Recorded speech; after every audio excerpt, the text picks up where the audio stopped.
So what happens if you put together the Democrats' open borders zealotry with another of their obsessions, drug legalization? Well, you have a total catastrophe, a massive explosion of crime and violence as Mexican cartels build a vast illegal marijuana industry.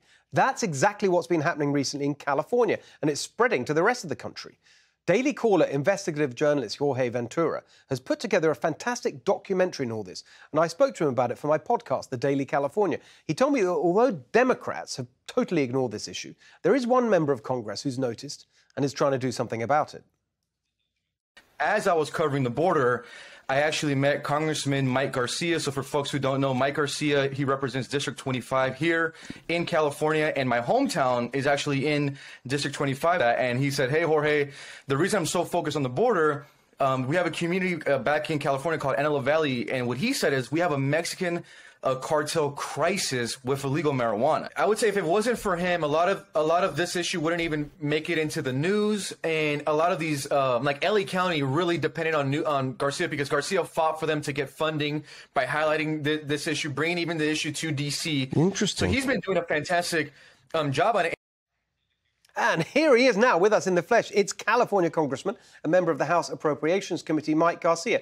Mike, I think you got his vote. I think so, yeah. But this is unbelievable. When I heard the details of this, tell us about it. Yeah, I didn't believe it myself until I saw it firsthand. We started getting phone calls about a year and a half ago about these illegal marijuana grows propping up in the middle of the high desert of LA, the Antelope Valley, Palmdale, Lancaster, in the northern part of my district, by the dozens. And so I took a flight with the LA sheriffs in their helicopter and flew around. And what I saw just blew me away. Literally hundreds, if not over 1,000 of these nurseries that in many cases, most of them were over an acre, some of them as large as 10, 20 acres, and very elaborate nurseries with infrastructure stealing our water, in some cases literally piping hoses for miles out of the California aqueduct. So in a state where we have a massive drought, stealing our water, being run by cartels, being managed and actually farmed by people who came across the border illegally, and were paying off their debt. They were smuggled across the border by the cartels, and this was their way of paying back their debt. And so terrible impact to the environment, to the community. We saw local constituents being held at gunpoint for water, people stealing local farmers' water, threatening to effectively annex their land.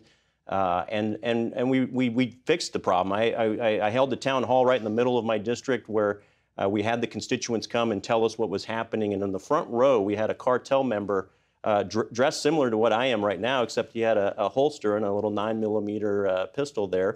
And in the front row, just looking at me like this is not his problem, and we need to go away. And so we did reach out to local law enforcement. Sheriff Alex Villanueva immediately got the folks together to start tackling this problem. We got federal help to come in and augment his funding, about $1 million in federal grant money for the marijuana eradication team to come in. DEA agents to augment the local law enforcement who were obviously already overtasked and underfunded. And we've been basically hammering away at these guys for the last year and a half. And we put a national spotlight. And we still have more to do, but we've reduced by about 80% so far. Well, that shows what one engaged member of Congress can do. But I mean, unfortunately, I always look at these problems from a policy point of view, like the sort of stock and the flow. So you've dealt with the stock, as it were, like what was there. But the flow just keeps coming because of the border situation. Yeah, and it's not just it's all over California, and that's moving to other states. Exactly the problem. And as aggressive as we're just squeezing the balloon, right? The cartels are now setting up shop in San Bernardino and other counties outside of LA County, because that's our district where we're focusing on it. It would really go a long way and help us quite a bit if the President of the United States and his administration would actually secure the border and choke off that flow, so we wouldn't actually be incentivizing cartels to come to our district. That would be a novel idea, to have our elected officials actually look out for our security and not put us in harm's way. And to the exactly, I mean, and to the point I just made earlier with Gloria, this idea that they need to wait for legislation to secure the border is just unreal, a joke. Unreal. We seized $2 billion worth of illegal marijuana, street value, 600 animals, a couple hundred arrests, about 4 dozen firearms.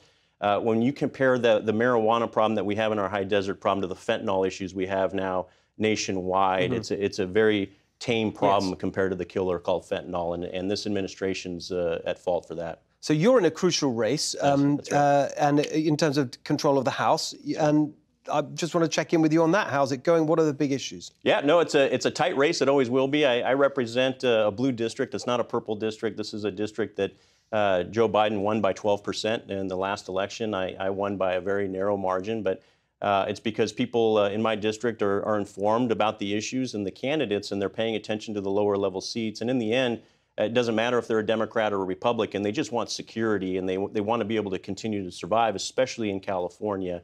And right now, the economy is on the forefront of everyone's minds. This is what everyone's talking about, literally every town hall. I just had one a couple weeks ago. Inflation is a backbreaker, cost of living in California. All of these things are on a completely different coordinate system than the national averages, and we're struggling just to make ends meet in our district throughout California. And the larger mission for me is to prevent the nation from becoming California. Right, exactly. And this president and his administration have adopted California's policies as a blueprint for his domestic policy. And this is why we're seeing now the country trend the way it is, especially from an economic perspective. I'm very confident that we need this man in the Congress. Good luck, Mike Garcia. Great to see you tonight. Thank you so much. And to hear the whole conversation on this topic I had with Jorge Ventura, and it really is eye-opening. When you hear the details, you just won't believe it. Go to my website, Steve Hilton's Rebel Base, and sign up for the email. We'll send you the episode when it comes out tomorrow. All right, much more up ahead. Hey, Sean Hannity here. Hey, click here to subscribe to Fox News YouTube page and catch our hottest interviews and most compelling analysis. You will not get it anywhere else.